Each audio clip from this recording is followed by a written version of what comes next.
Good day, everyone.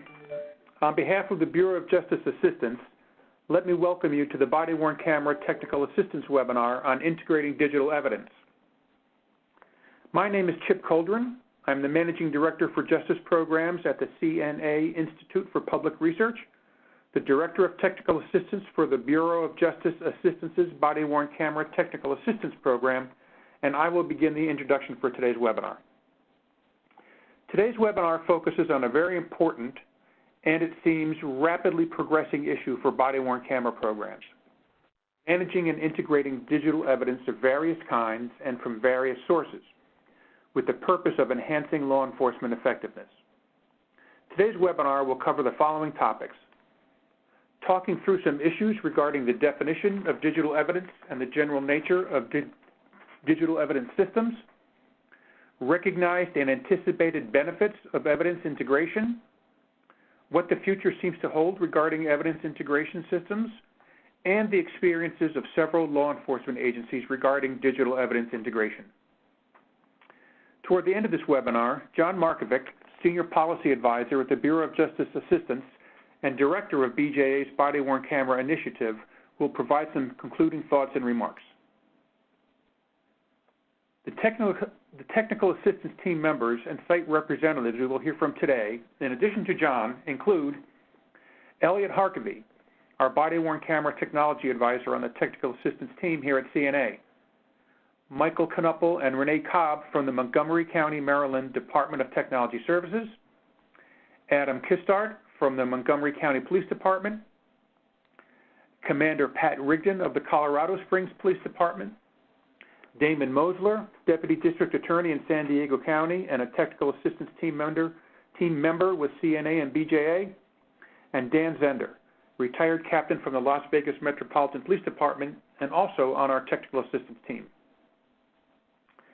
Thanks to all of them for sharing their time and experiences with us and for working with us on putting this webinar together. This is one in a series of webinars sponsored by the Bureau of Justice Assistance and coordinated by CNA for the Body-Worn Camera Technical Assistance Program. We thank the Bureau of Justice Assistance for its investment in the Body-Worn Camera Grant Program, in the Body-Worn Camera Toolkit, and in a range of technical assistance resources and opportunities for agencies implementing body-worn cameras. The Bureau supports state, county, local, and tribal law enforcement agencies in many, many ways, and we are grateful that they do. Please permit me to make a few other comments. This webinar is recorded for the benefit of others who may view it later on our website. There will be opportunities for questions and participation, so please make your thoughts and questions known. I can assure you that others will appreciate hearing what you have to say. If you don't get a chance to voice your comments or questions, please use the chat utility to the right of your screen, and we'll do our best to respond to your input. Following the webinar, you will receive a request to evaluate it. Please complete the evaluation, and please give us your honest thoughts and recommendations.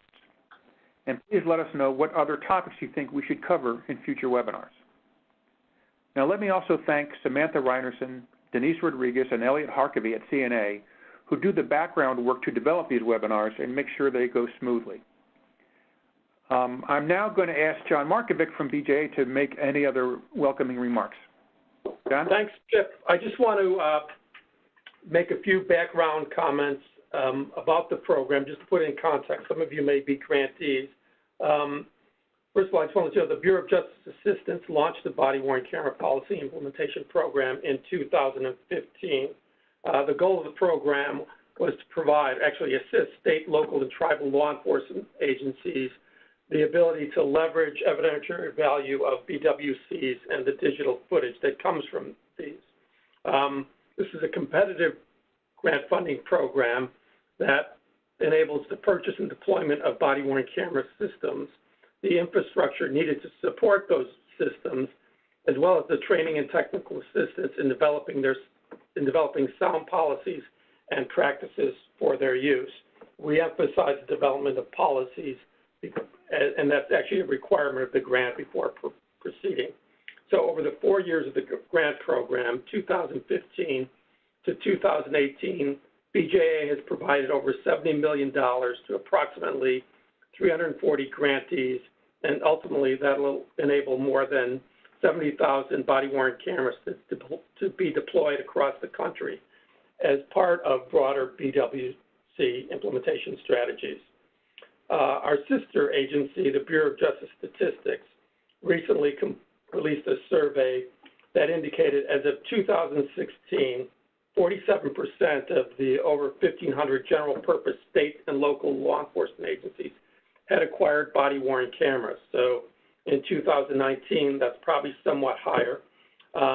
By comparison, in 2016, approximately 69% of these agencies had deployed dashboard cameras and 38% were using other personal audio recorders. I mention that because it's germane to our presentation today. While BWCs have generated a great deal of attention, the reality is that BWCs are only one part of a broader digital media evidence ecosystem. The value of this digital media evidence lies in the ability of analysts and investigators and agencies to integrate and to really connect the dots between the various forms of digital media evidence. We're not just talking about body-worn cameras today. Ideally, the goal would be to provide a simple-to-use system to query across various forms of digital media evidence. But today, we're really far from that ideal. Today, we'll be talking about some of the challenges in dealing with that. And kind of putting it in context, it's become sort of the classic big data problem of the 5 V's. That digital data is being generated at increasing volumes. There's an increasing, and it's coming at us in increasing velocity and in a variety of formats. That makes it both more of a challenge to assess the veracity of that data and to exploit the value of that data. So today we're going to learn about the benefits and challenges of digital media evidence integration from our training and technical assistance provider, CNA. I'd like to echo what Chip said, thanking Denise, Elliot, and Samantha for setting this up, and we're going to have another successful body-worn camera webinar. With that, I'll hand it over to Elliot Harkavy, who will be the next presenter. Thank you, John. Thank you, Chip, for setting the stage. And I'm going to provide a very broad overview of the topic, and I'll be followed up by a number of practitioners who will put it into the perspective of the user.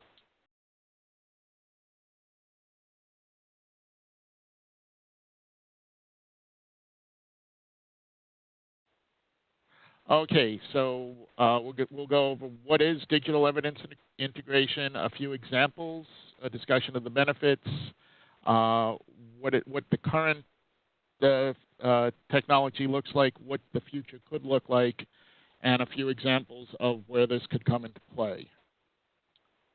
So what are we talking about with digital evidence integration? It's basically taking all the different types of digital evidence out there. We're talking videos, photographs, electronic files, any other sort of digital data, and having it into a common or shared repository. So it'll allow the evidence to be viewed in one place and can provide a consolidated evidentiary view of a given case. So just to go into what could be in digital evidence. Body-worn camera video, in-car video, otherwise known as dash cams, license plate reader images and data, closed-circuit TV camera video files from law enforcement, from transportation, from public works, any other government agencies out there, the videos coming off of aircraft such as helicopters and drones, crime scene photos, crime scene videos, computer files, data files, as well as the evidence that's coming in from the public. Witness photos and videos, security photos and vehicles, the media photos and videos. So what are the benefits of digital evidence integration? Why do we want to pull this all together into some sort of unified system? Well, it can provide increased productivity for police officers who are on the scene and taking the initial photos, for investigators trying to look at the entire case, and for prosecutors looking at the entire case and building the basis of evidence for the prosecution. It makes sure that the videos, such as body-worn camera videos, are linked to the other evidence in the case. It allows for efficient, enhanced tracking of the evidence so that everything is linked and you know where everything is, and ensuring that there is a full picture of the case being made. Now, currently, we have multiple stovepipe systems for storing evidence. Anything associated with the dispatch is in the CAD system, computer-aided dispatch.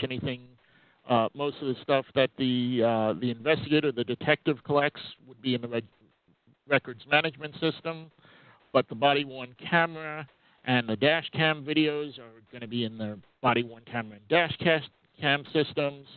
Your other videos may be in different repositories throughout the police department network and maybe even in other government systems. Your photo repositories are going to be all over the place. Your crime scene management systems from the crime scene investigators are going to have their own systems. You're going to have systems that track the physical evidence. And then when it gets to the prosecutors, they have their own case management systems. And there can be databases and other systems throughout the entire network. Most of these systems are standalone stovepipe. They don't integrate with any others, and there's no way to look at, all the evidence together, and very hard to link everything. So, in the future, we can everything's pointing to integrating these systems in one of two ways. Either a single large integrated system from a single vendor, and there are some vendors from different systems categories that are moving in this direction. So some of the body-worn camera vendors are trying to integrate into other systems and build their system to include the factors such as the CAD and the RMS and the crime scene management. At the same time, the CAD and the RMS vendors are looking to be more inclusive in their systems, to include the body-worn camera and crime scene management and various other data repositories, as are the crime scene management vendors. At this point, it's still not clear whether any vendors will succeed in developing a fully integrated system, and should those systems be developed, whether law enforcement will accept the single fully integrated system. The other concept is what's called a federated system. And with a federated system, you still have your individual systems, but you have tools that link them together so that they can form a virtual integrated system. Now, an example of this might be LINKS, a law enforcement information exchange. It connects systems across hundreds of law enforcement agencies around the country to facilitate investigative data searches. So if you're a member of LINKS, your agency participates in LINKS, you can look across the CAD, the RMS, the fingerprint system, the mugshot system of hundreds of other agencies in a federated search capacity or a federated search model. Now, one of the first steps in digital evidence integration is the integration of body-worn camera systems and the computer-aided dispatch systems. It allows linkages of those systems, and it creates linkages so that you can go back and forth between them, and some agencies are actually also using the same linkage system to link into the RMS. We did a whole webinar in September on body-worn camera and CAD integration, and the full URL is on the screen right now. But if you just go to bwctta.com and see the tab for webinars, it shows up very quickly. Now, another area where this can come into play is the Next Generation 911 that's rolling out right now. Next Generation 911 will allow for the public to contact the 911 centers, the PSAPs, via text and email. The public can provide photos, videos, other digital media to the 911 systems, which means that there's going to need to be a way for the PSAPs to now provide that to the responders. And digital evidence integration may be part of that solution, as may be FirstNet, which is the National First Responder Wireless Data Network, may be providing the bandwidth to facilitate that. So with that, I will turn this over to Michael Knuppel and Renee Cobb and Adam Christard of Montgomery County, Maryland, to talk about what they're doing in Montgomery County, Maryland. We're going to talk a little bit about our efforts here on the Digital Evidence Management and Discovery Initiative. A little bit about Montgomery County first. We're right outside the nation's capital. We're over 1 million residents in the area, and we cover about 490 square miles. And this project that we're undertaking is part of a larger enterprise data and information management project. So we're looking at this from a business needs, the current challenges that are there, what we have as a current business environment, what we're going to be looking at, the vision for where we're going to go, and kind of some of the next steps we're taking here. There are several agencies that are participating as part of this. Montgomery County Police Department, we have Sheriff, we have Corrections, Traffic Management, and right on. So with that, I'll get to the next slide. So the business need here, we're focusing on some of the things that Ellie had mentioned. We want to allow more efficiency for the investigators out there to manage the videos. We want to make sure that we have the resources in place to manage the videos that we're collecting. And the digital evidence is really the major pain point right now for the state's attorney's office and for IT. It has to do with storing the large increase of videos that are coming in from body-worn cameras. And we're also going to look at ways to make sure that evidence is preserved as we collect it and as it goes through the various systems. To give you a little sense, the state's attorney's office right now has 165 terabytes in their current prosecution case management system, and that continues to grow on a daily basis. So with that, I'll turn it over to Renee, and she'll talk a little bit about the next couple items. Thank you, Mike. Hi. So as Mike said, we have quite a bit of volume right now in our current prosecutor case management system. We've had body-worn cameras in place since 2015 now, and our prosecutor case management system was pretty leading edge a few years ago when they developed an e-discovery portal.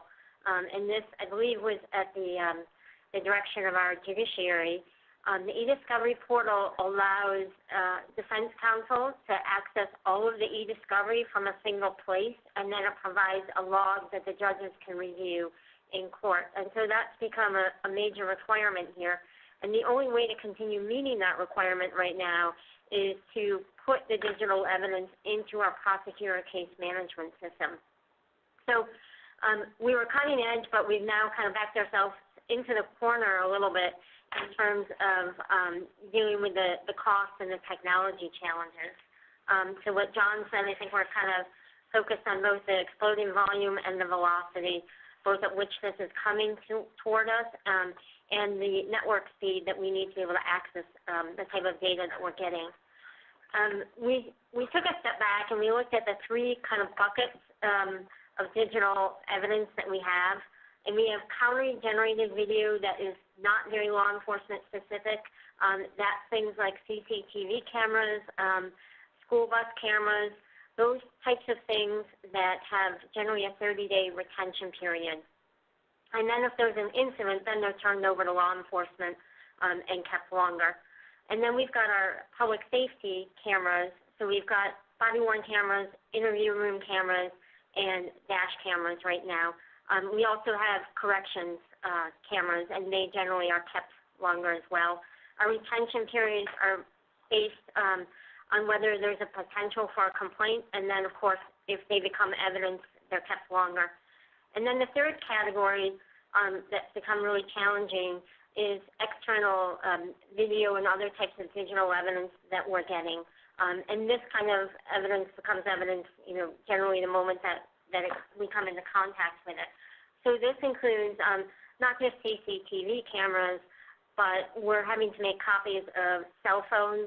The latest cell phone is now, I think, up to 512 gigabytes size-wise, just this past year.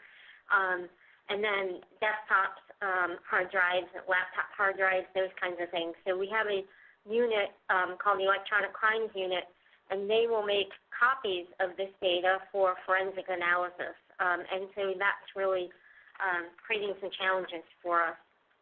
Next slide. This slide kind of shows a little bit as to what we're talking about here. We have three major data stores. One is in the cloud, and that is hosted by our body-worn camera vendor, and we're putting our interview room cameras, all of our body-worn camera, and some of our dash cam video there.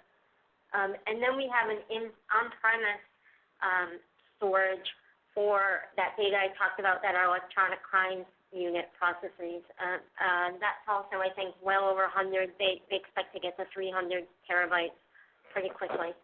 And then the third data store is our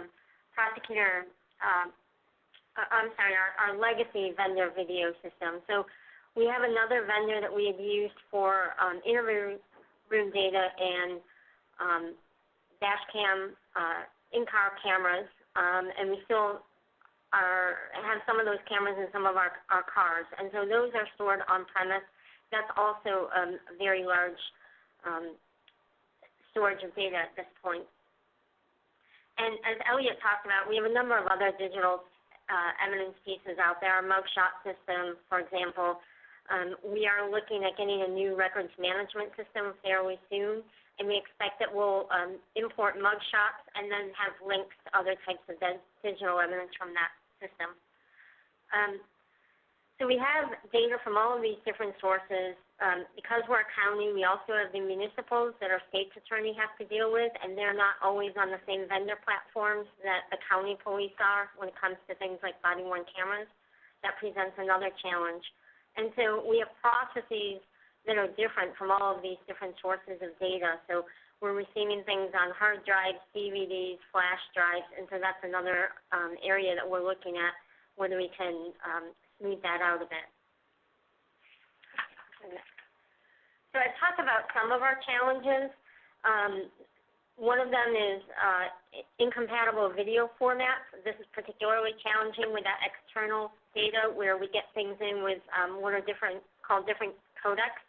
So it can take some time for investigators or prosecutors to find the right player for those files. Redaction of video in the prosecutor's office is very labor-intensive and expensive. That's having a really significant impact on their discovery team. As we talked about our current systems, with the exception of the body-worn camera hosted system, our other systems are not really architected to handle these large volumes of data. Our courtrooms are not properly equipped for all of this digital evidence, so we're finding that it's becoming the norm for just about every case. That juries expect to see video, judges expect to see video, and yet we're still back in the 80s rolling in TVs on AV carts to accomplish this. And then network bandwidth is another area that we're having to look very closely at. The SAO has actually looked at having a couple of different computers per person so that they can work on different things simultaneously. Because the bandwidth is so slow. I don't know if that actually makes the problem worse or better. Also, I talked about our ECU, and they right now are hosting data on-premise, but on-premise is still in a county building some ways away. So they have to download data overnight to a local server to be able to run analysis on these files that are hundreds of gigabytes. So we really need to look more carefully at that, and also look at it in terms of the cloud, make sure that we have the bandwidth that is going to make the cloud viable for all of these different pieces. So our vision of the future is that we would like to go to the cloud storage for all of our digital evidence. We would like it all to be available through a single web portal using role-based workflows. The eDiscovery portal should allow a comprehensive discovery packet to be downloaded just like they do today.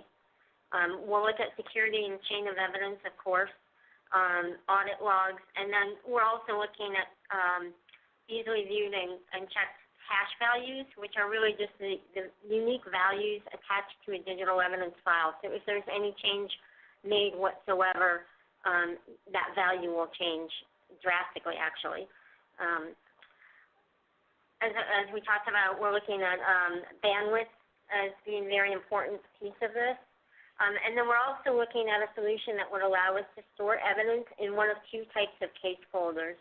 So one would be ongoing investigation, and the other would be a case that is based on an incident number, and then is kind of proceeding through to where charges have been filed and sent over to the state's attorney. The next slide just kind of shows a very high-level pictorial of our vision for the future, and we're really kind of looking at the federated approach that Elliot talked about, hoping that we can use kind of a system of links and pointers, but we are still having to look further into that based on the path forward of upgrading our prosecutor case management systems and any requirements for the eDiscovery portal that the data be in the prosecutor case management system. So we may be looking at a situation of upgrading what we have, or we may be at a situation looking at something like a brand new system and developing a brand new eDiscovery portal. And then, of course, the reality there is we have to consider cost with all of that. At this point, I'm going to turn it over to Adam, who's going to talk a little bit more about the business requirements going forward. Thank you, Renee.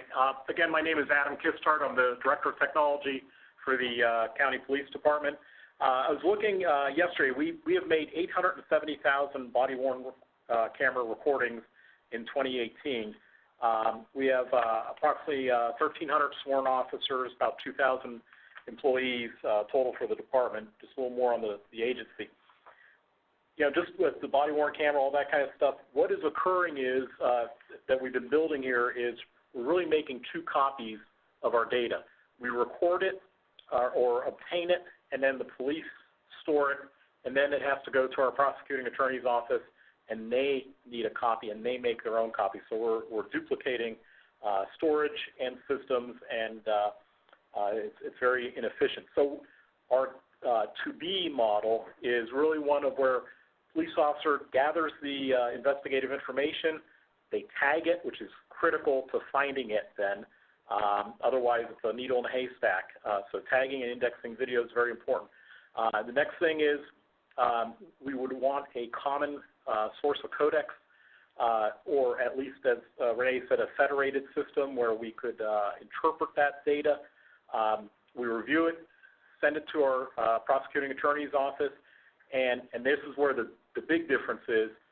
We would not be making a copy and giving them a copy for them to store. They would be using the same storage when they prepare it for discovery, and they would use a system of pointers, as Renee had mentioned before. That's a big part, too, of this. And then they would be able to share it with defense counsel through an e-portal, and we would make it much more efficient process for both discovery purposes, prosecution, the whole thing. So, and really this starts with, in our opinion, a team approach. You've got to work across disciplines, and Mike's going to talk about that. Mike? Hi again, just Mike again, just wrapping it up here. Kind of the next steps that we're pursuing. We're really looking at it from a two-step perspective. One is we're looking at the tactical short-term efforts to stabilize and ensure the continuation of the current operations. And this will really be the focus for the FY 20 and 21 budget cycles. And we want to continue to make smart investments and continue some of the phased rollouts that are currently underway here and align with our overall strategic direction. As Renee mentioned earlier, juries and judges expect to see video now at every trial. And I just call this kind of the expansion of the CSI effect that we've seen before with the DNA evidence. But as you see from the next steps, we've already started. We have several working groups underway. We're looking at what's there currently today, where we can go in the future. The big thing we're looking at too is measurable outcomes. That's a new thing here that we really want to make sure that our investments have some type of measurable outcome, and how can we adjust that to get the best value. And then we continue on with the architectural, the data architect and the governance of that entire system. So it's going to be some exciting times over the next several years as we move through this. So with that, I'd like to introduce Commander Pat Riggin. Was the project director for our body camera system, which I'll mostly be talking about today. But one thing I've already learned from the presentation today is that we are all kind of in the same boat. We're probably the poster child agency for creating systems that don't talk to one another. And, that's what this is all about, is hopefully getting us pointed in the right direction. So I may have to have someone advance a slide for me. We tested this, but it doesn't seem to be operational. Can someone advance the slide? Try hitting the space bar. Okay, there we go. Thank you. So we've talked about this, about what's out there. Our jurisdiction is very similar to others, and we have all these things.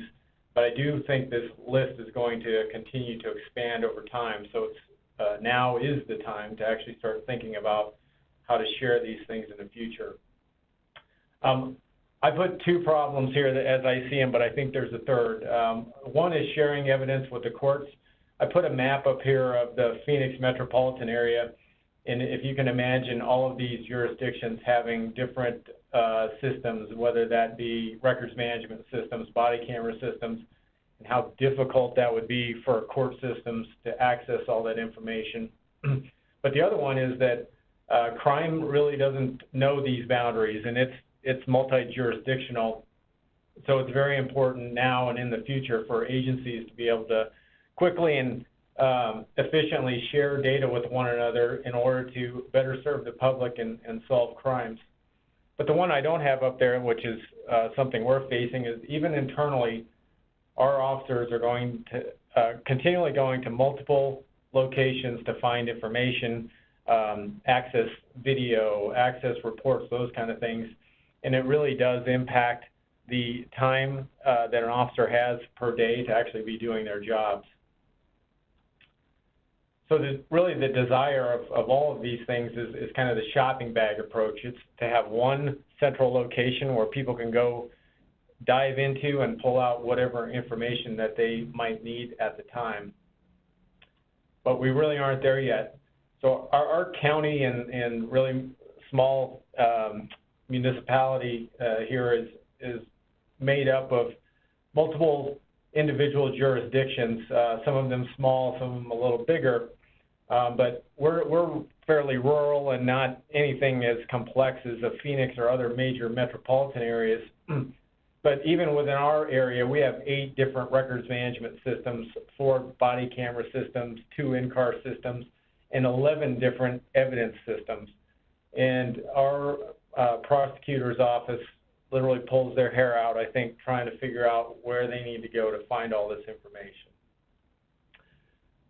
So we've had some efforts to help do this, similar to Montgomery County.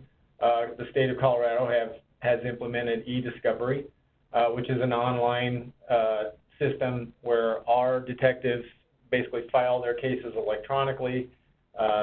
it's very uniform in what it presents. One big issue, though, is that it's mostly document-based. It has a file size limit, and that really isn't conducive to sharing video. Another area where we've tried to go to that will help agencies share information with one another is called the Colorado Information Sharing Consortium, or CISC. It's essentially creates a regional data warehouse where agencies are encouraged to build a bridge and pump all their information into, and then any jurisdiction that's a member can go in and pull that information. It does have mug shots in there. It has facial recognition capabilities and really works quite well. The problem is that it can be expensive. You have to pay to be a part of it. And there's technology challenges, I know for us in particular, of sharing all the necessary data.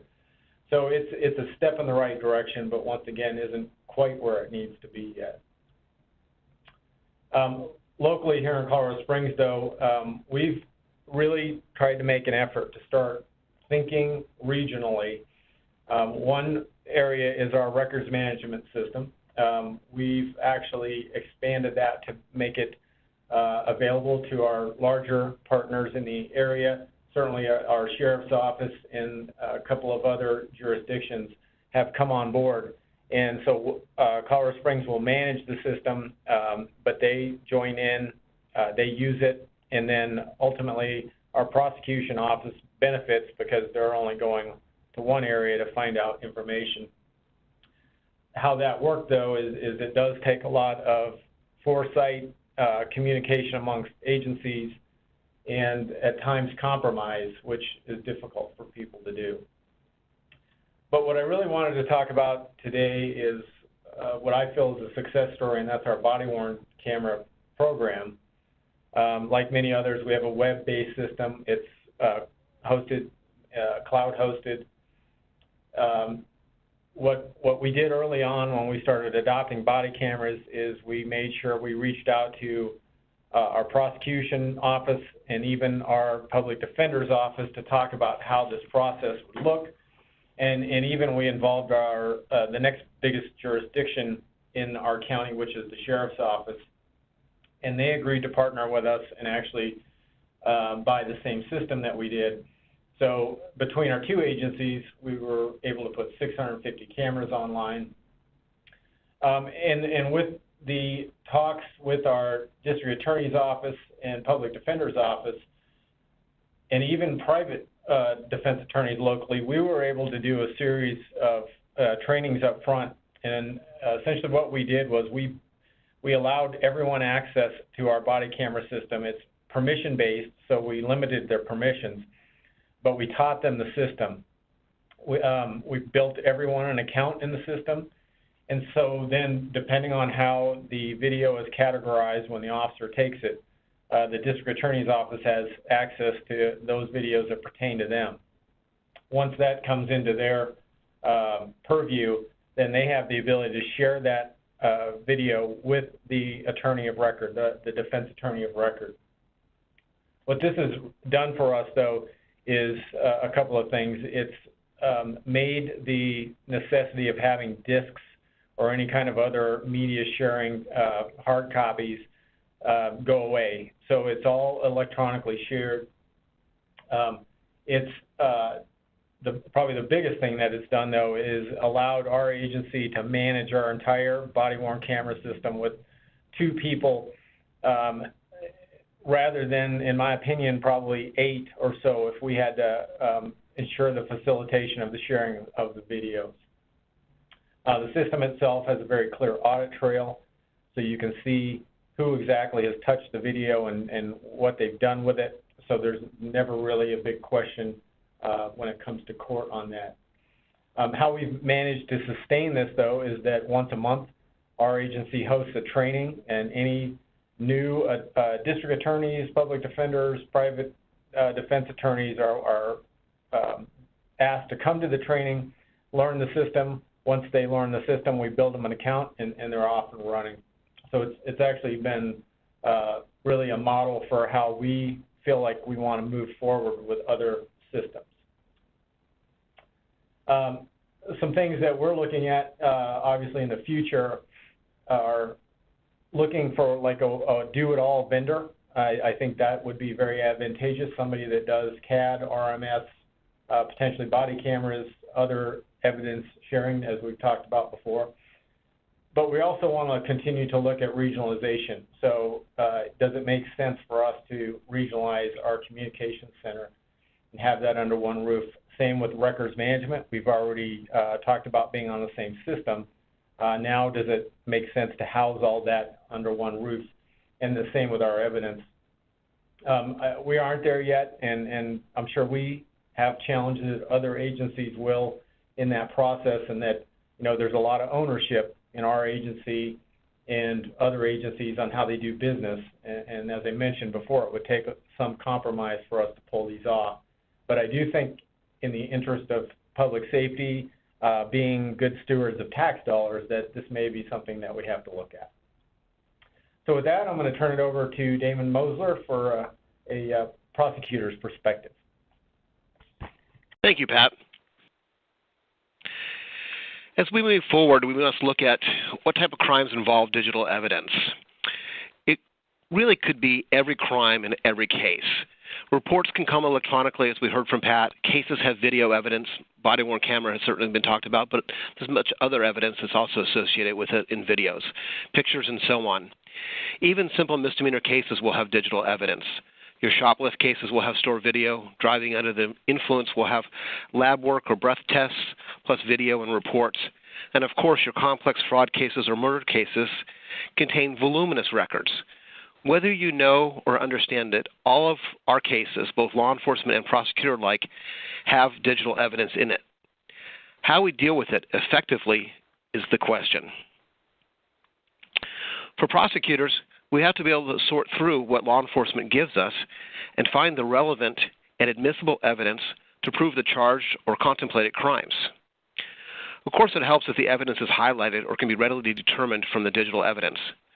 But often, what we see and think for court purposes is not exactly the same as what our law enforcement partners think. So they may not be able to highlight it for us, even if they could. And in a case with terabytes of data, how do we sort through and look to find a smoking gun document? And or how do we know that is what we found? For example, the transfer of assets to an improper account, or at times determining a digital fingerprint like an IP address, and so on. Just because we have all of this potential massive data from search warrants and other gathering of records, the digital evidence needs to be in a usable, a searchable, and an understandable format. As law enforcement moves towards adopting different forms of digital evidence management, I think they need to reach out to their end users, the prosecutors, to see how prosecutors will ingest and use the acquired digital evidence. As you expend money and time in setting up a comprehensive system, as described by both Maryland and Colorado, you will see what happens and how it is used by attorneys in the court. So maybe you will ingest, store, and digest it a little bit differently than you thought in order to match their needs as well. As this slide shows, you may meet with resistance from your prosecution partner in what, when, and how you get this evidence to the prosecutors. I would suggest that you need to find the right person or persons in their office to sit down with and show them what you want to do with the evidence, not just at the executive level, but at the end user level. Oftentimes, IT to IT may work for understanding the nuts and bolts of data transfer, storage, and retrieval, but understanding actual use and workflow is very important. Look forward to the forward-thinking deputy district attorney, in essence the tech geek, the one with perhaps 2 screens on their desk, and see what they think. Forge new relationships if necessary.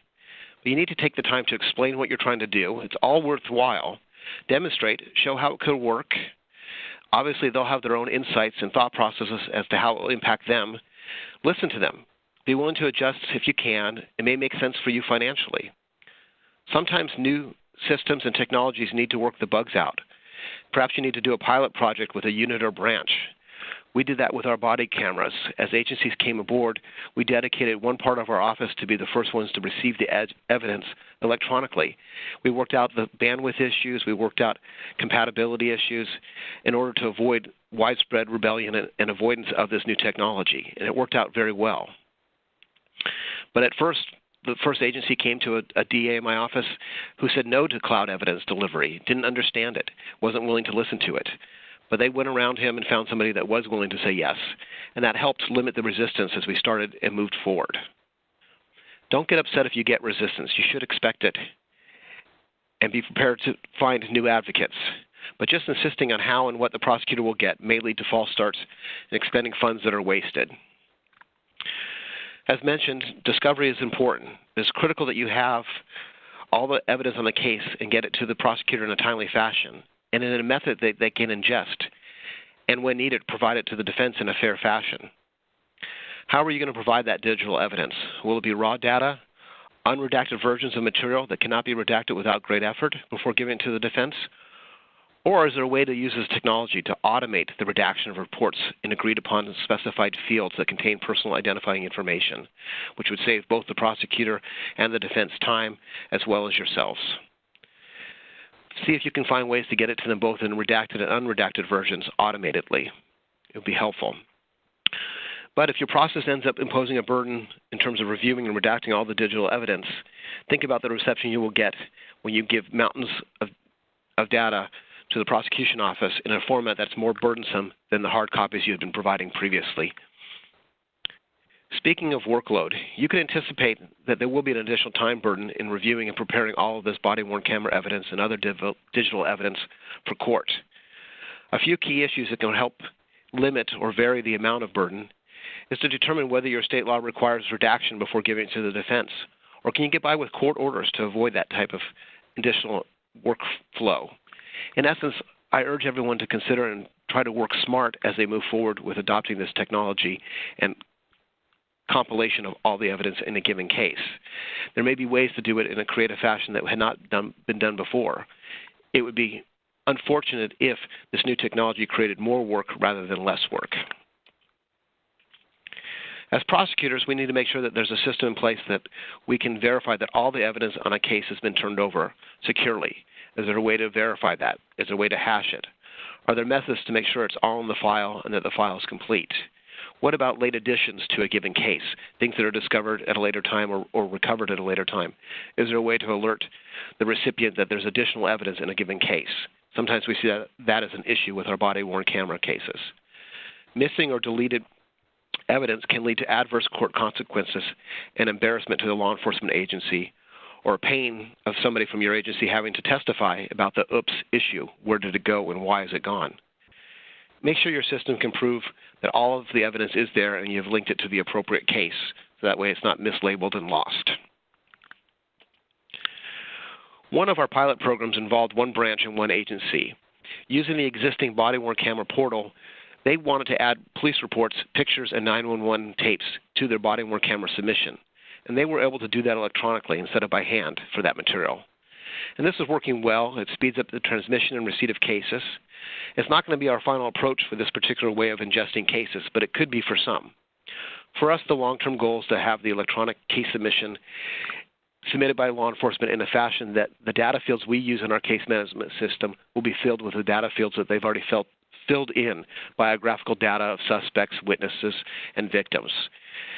This did not come about merely by saying that this is going to happen. We had to meet and talk about it and get both sides, the law enforcement side and the prosecution side, to understand what our goals were and how this would help us, that if they want to submit cases electronically, which is beneficial to them, if they could help us write the code and get these types of fields filled in for us, it would benefit us and save us time, and we could accept their cases that way. Regional digital evidence management can be this type of system, and I encourage you to look into that type of thing. As we think about how things play out in court, and the court is certainly the much smaller subset of recipients of digital evidence, we have to think about some courts are going to require a hard copy, but we should be thinking bigger and preparing them and ourselves of how and what it will look like for trial and appeal purposes. After all, those VHS tapes entered into evidence 10 years ago may be hard to use or play on a habeas petition in 15 or 20 years. There may be no mechanism to actually play those tapes.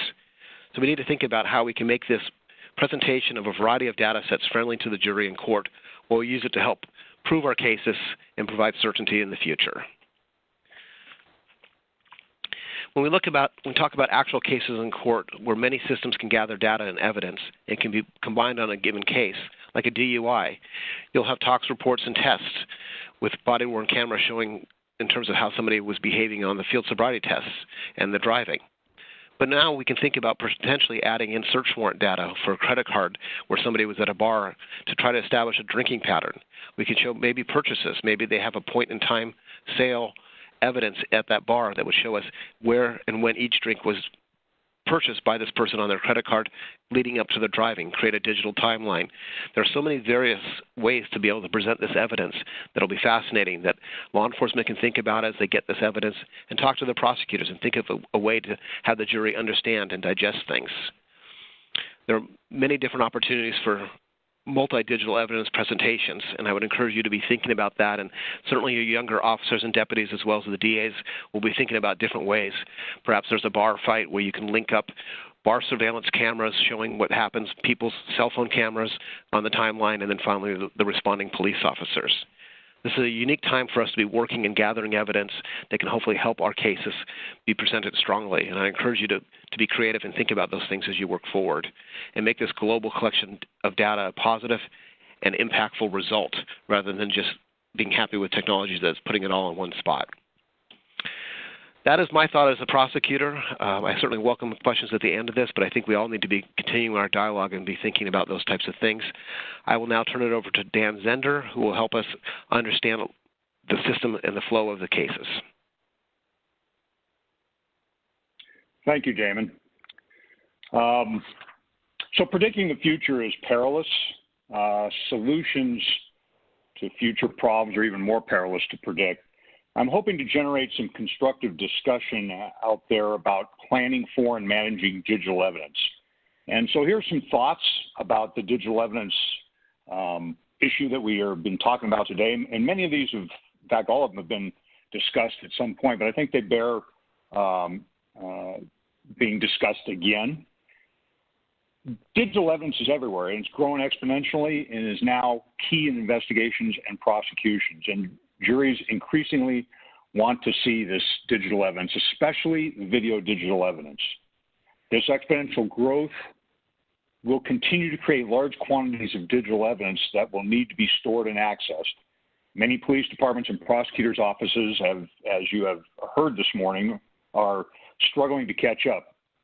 However, the technology growth is outpacing our ability to fund and procure solutions in a timely manner. We budget and fund for version 1.0, and by the time it's procured, version 2.0 is out. It's time we take a hard look at how we're going to handle this problem and begin developing strategic plans for the future. This is not how many agencies have operated in the past. It's going to take a coordinated, collaborative effort by your local or regional criminal justice partners. We have to look closely at our digital evidence processes and workflows. Successful investigations, prosecutions, and even crime analysis will require us to get our data out of the silos that we currently have them in, and we can be assisted by this with the technology solutions. They're getting closer to the point that it can assist us, but we have to plan for this. It's so important we do this because currently there are pieces of digital evidence data in a multitude of systems, any of which could be a vital piece of evidence if found and linked. Unfortunately, in reality, many times they're not. As new technology becomes available, this collection, mining, and linkage of digital evidence data will be essential. So how do we tackle this challenge? Well, these are the general main tasks of digital evidence management. How do we complete these tasks as effectively and efficiently as we can in this future world of digital evidence management? I'm going to present two possible models, both of which Elliot spoke about earlier, the single system integration model and the federated system integration model. And these models are very generalized models, but I believe you'll get the idea. There may be a few other ways of doing this, and certainly there are future hybrids of these two models that could be considered. But I just wanted to give you a taste of what these look like in a little more detail than what Elliot spoke of earlier. So first I'll discuss the single system integration model. In this model, digital evidence is collected by frontline officers, detectives, DA investigators, and by the public. This evidence, digital evidence can, of course, take many forms. It could be things such as cell phone video, drones, in-car video, photographs, body cameras, audio recordings, any type of digital evidence. Essentially, anything that plugs in or has a battery can produce digital evidence. All of this digital evidence is then ingested into the cloud through a singular interface and system. This system takes the place of our current individualized systems such as RMS, body camera, evidence management systems, in-car video managers, CAD, forensics programs, etc. Before I go further, let me take a minute to address this issue of cloud storage versus on-premise storage. I certainly believe that cloud storage is a necessity in both of these models. It could be done on-prem, but I believe that the resources would be prohibitive to most agencies unless it was a collaborative effort at the funding level. That isn't to say that either of these models couldn't be driven by a cloud solution that belongs to agencies rather than a solution provider. Why cloud storage? I believe that cloud storage provides the power, the speed, certainly saves time and money, provides 24/7 security, and it's flexible and scalable for both of these models. I know there's concern out there about data transfer if you change providers, and certainly with body camera, with video, that's a huge haul. And now we're talking about adding even more digital evidence into a specific cloud. However, I believe that for all but the largest agencies out there, this is an issue that can be managed. How that happens is beyond the scope of this webinar, but I think there is, in this model, it gives some credence to the concept of a agency or agency regional cloud that handles and stores data, but is not a part of a specific vendor system.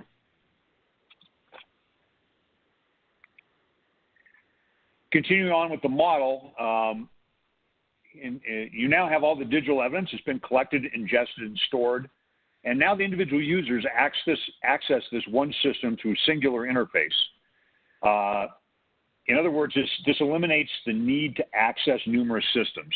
So whether you're a detective in a police department that's accessing RMS and CAD data and possibly some crime analysis software programs, that all goes away.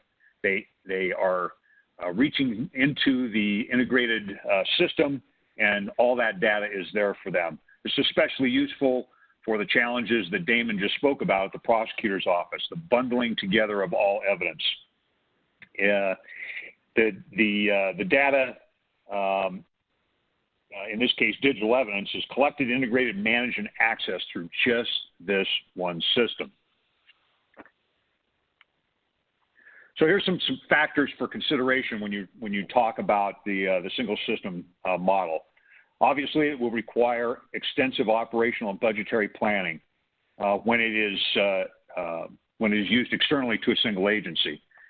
So if, as many of previous speakers have talked about, this regional effort, using a single system model would require a lot of time and effort. Not undoable, but it's going to require a lot of collaboration between agencies. This model may seem out of reach, but there are solution providers out there right now that have systems that are crossing more than one functional area, whether it be body cameras or RMS, CAD. There are providers out there that are looking at the hardware solution driving the software that supports both of these across multiple systems. The single system model could be an expensive endeavor. You are essentially replacing all your existing systems, obviously not all at once, but over time. So when you talk about a regional 4 or 5 agencies that may be doing this as a part of a regional effort, it's going to take some time. especially if you just have purchased a new RMS, for example. The agency and the funding entity may be hesitant to toss that new system out in lieu of a single system model. So if you were going that way, this would be time over a period of years to get to a fully integrated system. There's a commitment to a single system provider. Whoever is providing this single integrated software solution, you're essentially slave to that provider's ecosystem. And that has both its strengths and weaknesses. You only have one provider to deal with, but the individual functional systems, such as your CAD or RMS solution, may not be the best solutions available to an agency. I've already discussed the advantages of a cloud-based system. Being in the cloud provides certain advantages, especially in the areas of scalability and adaptability. Finally, a singular system with a common interface would provide for ease of use and management. So now let's move on to the federated. So the federated system model, like the single system model, has all the digital evidence in its various forms collected by the frontline officers and ingested into the system. However, the data is ingested into existing systems and not into a singular system as in the previous model. So what you use now for RMS, for example, is what you would continue to use in this model. This provides certain advantages that I'll discuss in a few moments. The data is then stored preferably in the cloud rather than locally. Getting the data from the individual systems into the cloud again requires planning and working with existing solution providers to make it a reality.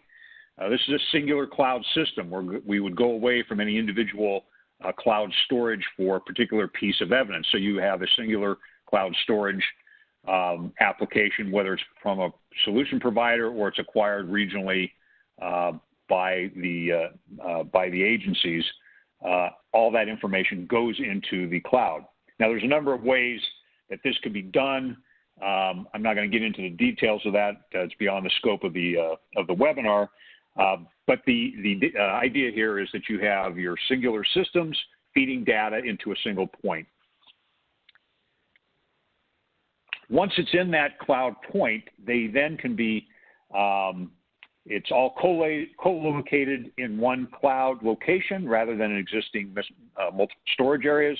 It can be accessed through a single cloud-based integration system, which could be provided by one solution provider. All the users now have access to the evidence in the same manner they did under the single system model, but with all the advantages previously discussed. However, there's no need to access multiple individual systems to get the information you need. So some factors for consideration in the federated model. Clearly, the largest advantage to this model is that you do not have to replace your individual existing systems. This eases the resource burden somewhat and certainly makes it easier to learn, use, and deploy. Think of the Lynx system that Elliot mentioned earlier in the beginning of the webinar. Just like the single system model, this too will require extensive planning, though it should be somewhat easier to accomplish. It most likely will be less expensive to implement. The largest challenge will undoubtedly be the effort taken by the agency or agencies and the solution provider to work with the existing individual system providers to accomplish access and integration. This model could be made operational relatively quickly compared to the other model because there would be no lengthy timelines as existing systems were phased out. You're using what you have on the ground now. Unlike the single system model, it may be easier for an agency to change solution providers if desired. You're dealing with just the integrating system rather than replacing dozens of singular systems. And using your existing individual systems allows the agency to always procure the best solution for that individual function prior to integration into the federated system. So here's a few things that a digital evidence management system should do. It's kind of a laundry list. It's certainly not all-inclusive. So why even go to one of these models? Why not just stick with what you have? Let me provide a short example of the potential of integrating digital evidence management. Let's look at a robbery scenario. Officers get dispatched to a call of a robbery in progress at a convenience store. It's called in by a citizen watching from across the street and recording it with his phone. The first officer arrives just as the suspect is running out of the store. He has a gun in one hand and a bank bag in the other, and the air unit arrives and is also using video and sensors to track the suspect. There's a short foot pursuit. The suspect gets to his car, but before he gets in, our intrepid officer tackles him to the ground and he gives up. The suspect is cuffed and carted off to jail. Here's what the power of integrated digital evidence management might do. First of all, it can effectively manage all the digital evidence at the scene and post-incident. In-car video from the responding officer, body camera video, store surveillance footage, surrounding area surveillance, DMV records, NIBIN results, CAD records, in-vehicle monitoring footage, traffic cameras, police helicopter footage, the citizen's cell phone footage, interrogation room footage, crime scene photos and records, criminal history records. Second, it could provide linkage to other crimes committed by the suspect discovered through data mining. In this case, let's assume that there's been a series of similar robberies over the past 4 months, but the suspect has gotten away. We find that the suspect's vehicle was called in once in an unrelated call as suspicious in the area of one of the robberies. At one of the robberies, the suspect fired a round into the air to scare the clerk. A round was discovered. NIBIN results connect that robbery with the suspect's recovered gun. Fingerprints of 2 of the scenes match our suspect. Now there is nothing unusual about this type of linkage. Any good detective would make these connections. The potential of an integrated system, however, is that it could be automated by the system with little work done by the detective. The system would automatically query all available digital evidence in the system and alert the detective to its presence before possibly he even got back to the station from the booking. The system could link incident numbers as the detective could simply complete his investigatory reports linking all the crimes. And then thirdly, this system packages all the digital evidence. The entire combined package of all the crimes with all the pertinent digital evidence is then pushed to your prosecutor. There, the data could be ingested in their existing case management system under the federated model, under a new case management platform under the single system model. As Damon said, it needs to be usable, searchable, and understandable. This is just a brief glimpse into some of the possibilities of a truly integrated system. So 2 final thoughts. I'll leave you with these. Despite all the challenges of going to either of these models or some other possible solution model, the criminal justice community needs to tackle this challenge now. It's not going to get better with time, nor will it get less resource intensive. Ultimately, the ability to efficiently accomplish the collection, storage, access, and use of digital evidence will have a tremendous impact on our judicial processes in the future. And now I'd like to turn it back to Chip. All right. Thank you very much, Dan. And just quickly, let me thank all of our presenters today for presenting a wealth of information in a very concise manner. So appreciate that. We do have time for some questions. We have several that have come in, a couple before the webinar and one during the webinar, but the floor is open if anybody would like to make a comment or a question at this point, either over the phone or through the chat facility. So maybe I'll start off with a general question that came in from somebody just a few minutes ago. I think it's a good follow-up to Dan's piece here. So the question is, why would a law enforcement agency not accept an integrated system? So let me, Dan, I think I'll toss this back to you first and then see if Elliot or anybody else wants to chime in. But what would deter agencies from going down this path? Well, I think probably the largest block for an agency would be just the amount of work. When you look at this task of fully integrating all these multiple systems, as I said, it's going to take a lot of time and effort. And unfortunately, we're not static as police organizations. People change. funding changes. I think the resources to do either one of these models could be, as I said, extensive. And so I think the workload and the collaborative effort and certainly the resources committed to it could be daunting for an agency. And as I said at the end, though, I think those challenges are not going to get better with time. And so it's like you take a small bite each time as you work through developing your workflows and your processes to go to either one of these models. Take it one step at a time, break it into small parts, and that would be the easiest way to get past this daunting task. Elliot, you have any thoughts on this question? Yeah, and I think that may be going to the point that I mentioned earlier, that you know, the law enforcement community may not want all of these different parts of their systems from a single vendor. Part of that is that officers are used to dealing with whatever system they're dealing with, whether it be the body-worn camera system, the RMS, the crime scene management system, and they like what they see and they don't want to change.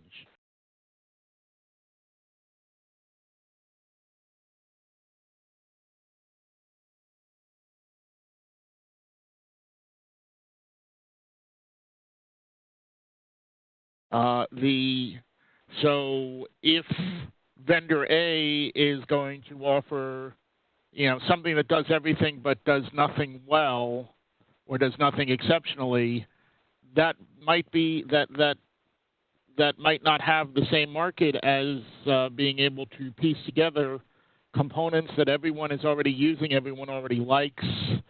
But I think everyone is looking towards this goal at this point if they've recognized that this is a possibility. So I think accepting it on a general basis, I don't think that's the issue as much as I was referring to will the market accept everything from one vendor, their CAD, their RMS, their body-worn cameras, their in-car video, their crime scene management, their prosecutorial case management, et cetera, all coming from one vendor, as opposed to integration tools that allow them to use what they have in an integrated manner. Okay. Thank you both for those responses. Elliot, I'm going to toss this next question to you, so hang on here. The question is, how do we search for these systems, and are there resources that explain our options? What can we tell people about that question, Elliot? Okay, I mean, right now, I don't think you can just put in Google integrated evidence, digital evidence system, because there's not one out there. There are vendors who may claim that they have the whole solution. What they likely have are a number of pieces of the solution. But I think we're probably a few years away from just being able to either purchase the end-to-end solution or just be able to get a plug-in application that links everything together cleanly. I think right now what was described by Montgomery County and was described by Colorado Springs in terms of piecing the things together is the current state of the practice. But by bringing together the organizations that we brought together here and at various meetings and conferences of the law enforcement community, I think people can share their experiences, talk to some of the people who've done other linked systems, such as the people behind Links, and get a sense of how to approach this. But it's not going to be cookie cutter in the near future. It's going to be a lot of work or at least some amount of work to pull it together. Okay. I would just add that, as Elliot suggests, this is a kind of a relatively new and a growing field. But for those of you who are participating and listening in today, we do have, as you can see, a number of people with experience with these systems now. And so I'm going to ask Denise perhaps just to send to all the participants the email address for asking questions of the body-worn camera TTA team. And if you have questions that come up as you're thinking through these options, please send them to us and we'll help you out as best as we can. I do want to turn to another question right now. Damon, I'll give you a heads up because it's a prosecutorial question, so I'm going to toss this to you. And the question is, my city has just started using body-worn cameras this year, and I would like to hear if there's any research done yet on how body-worn cameras impact prosecutor staff. Time to review, time to redact, additional staff needed, and how much body-worn cameras are used and played in court. So can you address any part of that question, Damon? Yes, happy to. There are studies that I know about that should be published relatively soon that do quantify and talk about the actual burden to prosecutors' offices. I know anecdotally many will talk about the amount of time it takes to review, but it depends upon an individual office, what type of policy they have, and whether they feel they need to review every video on every case or just the ones that are set to go to court for evidentiary purposes. So that will vary. It will also vary depending upon whether you have a policy that requires you to view all your evidence prior to providing it in discovery, or if you feel comfortable in relying on the reports and not necessarily reviewing all the videos on a majority of the cases. That's the issue my office has had over this past 4 or 5 years, and it's an ongoing struggle and debate among prosecution offices. If you have to view every video, you will be expending a lot of resources and burning your prosecutors out.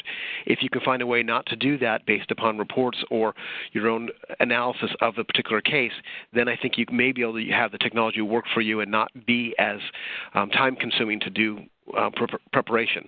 I would imagine preparing for trials, though, will be more expensive in terms of preparing and looking at the videos. But as I said, there will be a study that comes out shortly. Our office, my prosecutors, try to get video in on every case. Juries want to see something. They try to get pictures of the defendant or the true impact to the victims on particular crimes when they present the evidence in order to have the jury like what's going on. And that pretty much covers what I can. I'm happy to communicate further on that if you need to.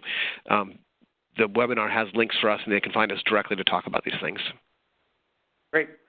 Thank you very much, Damon. I'm going to raise one more question, then turn it over to John Markovic to close out the webinar today. But a question did come up about facial recognition and how facial recognition is integrated into these systems.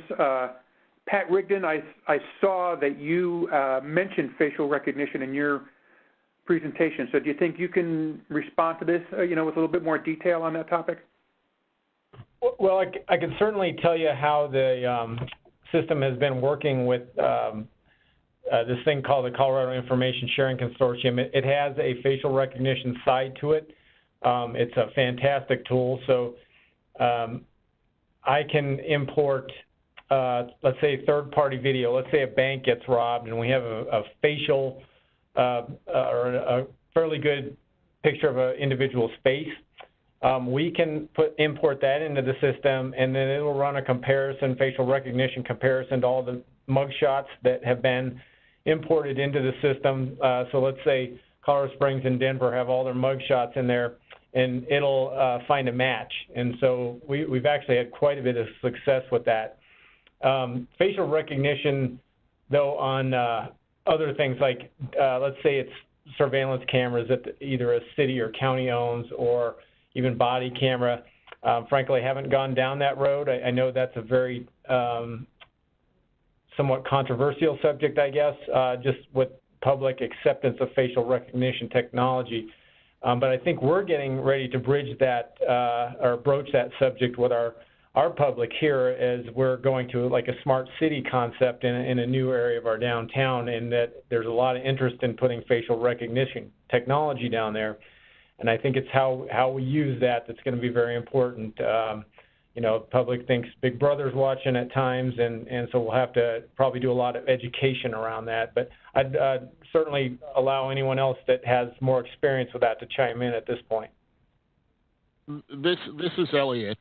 And I think there are two questions, both of which were touched on by Pat. One is what your community will accept in terms of facial recognition. Will they accept real-time facial recognition of live closed-circuit TV cameras, or would they be okay with something lesser, like when you have a crime, you have a photo or a video from the crime, and you try just for that particular instance to match that photo or video against a mugshot database as opposed to a driver's license database. And the many communities feel very different whether you're using a mugshot database of people who have been convicted or at least suspected of a crime versus the driver's license database, which is everybody in the jurisdiction. But that being said, those are policy issues.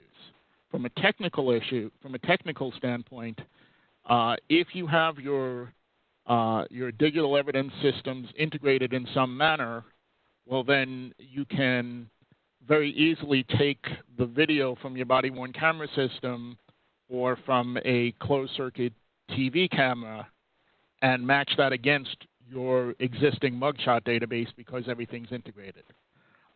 So the digital evidence integration certainly makes it easier to use facial recognition, but the policy issues, just like body-worn cameras, the policy issues and the community relations issues around facial recognition are much larger than what will the technology allow.